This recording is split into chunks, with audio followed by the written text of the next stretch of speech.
Morning guys, welcome along. Just a quick video today. I want to look at bottom drain pipework sizes. So I see this asked quite a lot on the forums and Facebook groups. People ask what size bottom drain they should put in. And what's scary is people immediately jump all over this and say 4 inch, got to be 4 inch, you want the biggest pipe you can get.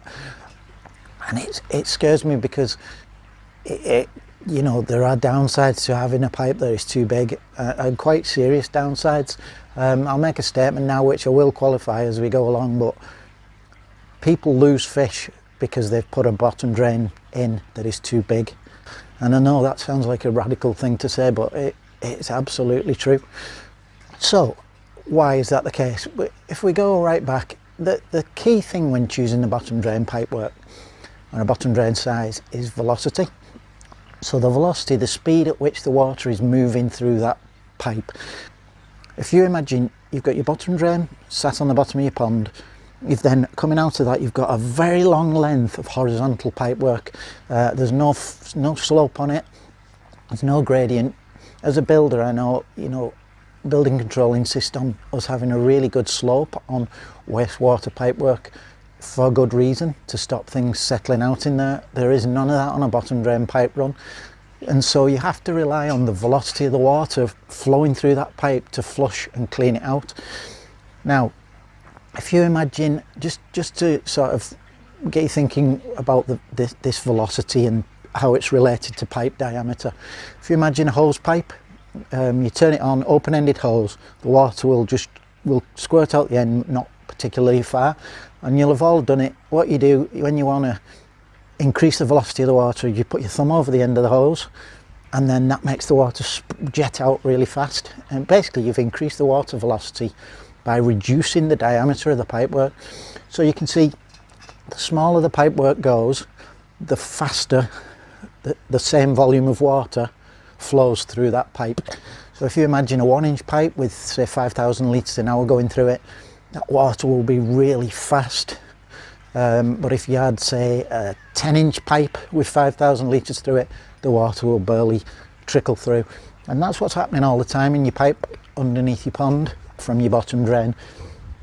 So if you put a 4 inch line in and then pull very small flow through it, say 5,000, 6,000 litres an hour, what you'll have is the solids will be coming along in that water and they'll drop under gravity, hit the bottom of the pipe, stop, and over days, weeks, months, that debris builds up and you end up with an inch more of silt sat in that whole pipe run, which is an absolute country spa retreat for bacteria. It is an absolute perfect breeding ground.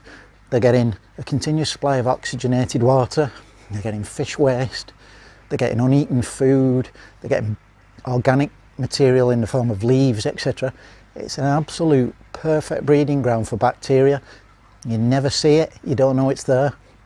The first time you know about it is when your fish develop bacterial issues. You can't understand why, because your pond bottom's clean, your filter's clean, but you've got this haven for bad bacteria underneath your pond, all because you put in a bottom drain that is too big. So what size is the right size? Basically realistically you've got 3 options: 2 inch, 3 inch, 4 inch. 2 inch, not really, all but the very smallest, couple of 200 or 300 gallons tank, hospital tank, quarantine tank in the shed, the garage, may get away with that, but nothing bigger than that. So realistically, for a pond that's good enough to house koi, 3 inch or 4 inch is your options really. On this pond I have a 3 inch bottom drain because I have an easy pod, so my flow is 5,500 litres. That is fine. You don't need a 4 inch line. If I had a 4 inch line on this, I would get settlement, I would have bacterial problems. Up to probably 6,000 or 7,000 litres, you will be fine with a 3 inch drain. Above 6,000 to 7,000 litres, then you will need to go to a 4 inch drain.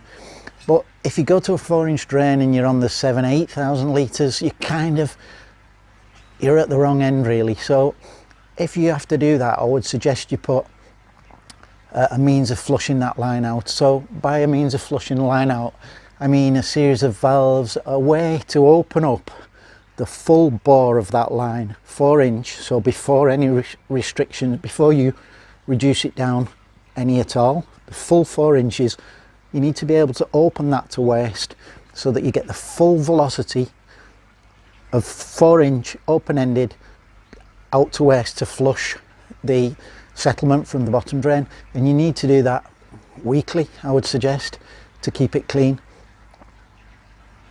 Just on that, a lot of people say, oh, I've got 4 inch line, I come up and just before my filter I reduce down to 3 inch.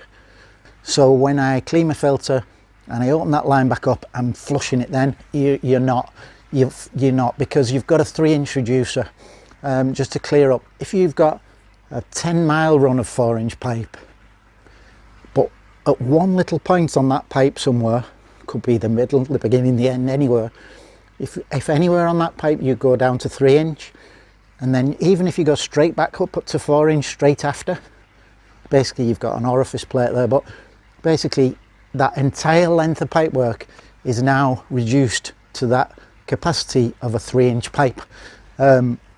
So putting a 4 inch line in and then reducing it at the filter to 3, because that's where it goes into your filter, is absolutely the worst of all, worst case scenario, because you've got a 4 inch line in which is too big, but then you've reduced its capacity to 3 inch, so that 4 inch line can now only flow the velocity and flow rates of a 3 inch line, and so it can never be flushed out.